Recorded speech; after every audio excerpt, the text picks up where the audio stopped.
चलिए आगे बढ़ते हैं। अगली बड़ी खबर आपको बता दें, राजधानी भोपाल से मिल रही है। जीरो पॉजिटिविटी के लिए शहर की माइक्रो प्लानिंग की जाएगी। इस वक्त की बड़ी खबर आपको बता रहे हैं राजधानी भोपाल से, जहां जीरो पॉजिटिविटी के लिए शहर की माइक्रो प्लानिंग की जाएगी। जिन वार्डों में 15 से ज्यादा केस हैं वहां कॉन्टैक्ट ट्रेसिंग होगी। वहीं 16 वार्डों के घरों के आसपास सख्ती बढ़ाई जाएगी।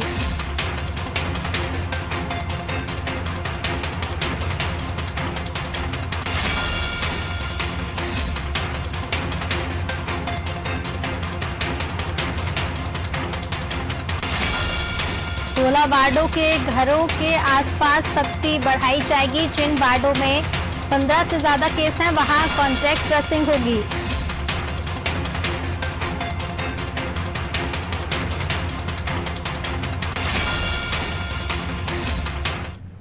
चलिए इसी खबर पर और अधिक विस्तार से जान लेते हैं। वैभव गुप्ता जी हमारे साथ लगातार बने हुए हैं।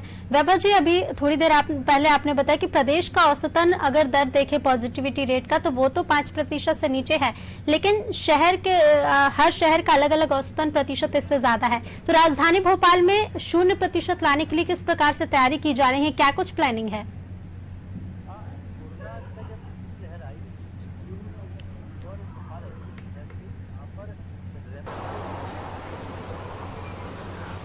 कोरोना का जब दूसरी लहर आई ऋतु, तो मध्य प्रदेश में इंदौर और भोपाल ऐसे शहर थे जहां पर रैपिड ग्रोथ देखने को मिली थी कोरोना संक्रमित मरीजों की जो संख्या, क्योंकि हम जो सेंटर्स होते थे वहां पर देखते थे कि लंबी लंबी कतारें लगी हुई थी और बड़ी संख्या में लोग पॉजिटिव हो रहे थे। हमने वो हालात भी देखे हैं कि जहाँ राजधानी भोपाल के जो अस्पताल हैं वो फुल हो चुके थे। एम्स जैसा बड़ा सरकारी अस्पताल, उसमें लिखा गया था कि अब कोरोना पेशेंट के लिए यहाँ पर बेड उपलब्ध नहीं है। हमीदिया के भी कुछ इसी तरह के हालात थे, चिराई मेडिकल के कुछ इसी तरह के हालात थे। इसके साथ ही एम्स के साथ ही अन्य जो प्राइवेट कॉलेज हैं, प्राइवेट मेडिकल अस्पताल है, वहाँ पर भी ऐसे हालात हो गए थे कि वहाँ पर चिराई की कोविड पेशेंट के इलाज के लिए बेड नहीं थे। तो ऐसी परिस्थिति फिर से निर्मित ना हो। कोरोना संक्रमण की दर भी राजधानी भोपाल में ज़्यादा थी।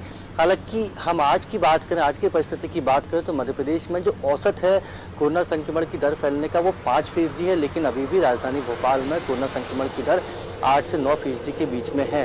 तो इस जो दर है इसको शून्य कैसे किया जा सकता, तो इसको लेकर माइक्रो लेवल प्लानिंग की जाएगी।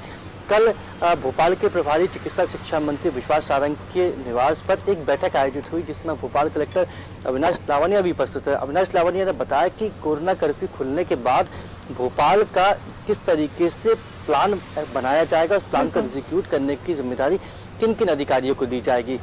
ऋतु, भोपाल में 16 वार्ड ऐसे हैं जहां पर 15 से 16 मरीज एक वार्ड में आए थे। तो ऐसे वार्डों जहां पर ज़्यादा संख्या में मरीज देखने को मिले तो यहाँ पर कॉन्टैक्ट ट्रेसिंग की जाएगी। इसके साथ ही मरीज जहाँ पर मिले उसके घर के आसपास रहने वाले लोगों के भी सैंपल लिए जाएंगे। ये बेहद महत्वपूर्ण रहेगा, क्योंकि जो मरीज होता है, हम कई बार देखते हैं कि जो होम आइसोलेशन में मरीज रहते हैं वो कोरोना गाइडलाइन का पालन नहीं करते हैं। कोविड पॉजिटिव होने के बाद भी वो घरों के आसपास घूमते हैं, जिसके चलते घर के आसपास रहने वाले लोग भी कोविड का शिकार हो सकते हैं। तो इसलिए भोपाल के जो कलेक्टर अविनाश लावनिया, उनके द्वारा इस तरह से प्लानिंग की गई है, माइक्रो लेवल प्लानिंग की गई है, ताकि जो 16 वार्ड है जहां पर ज़्यादा कोरोना पॉजिटिव मरीज मिले थे वहां पर सख्ती बरती जाएगी।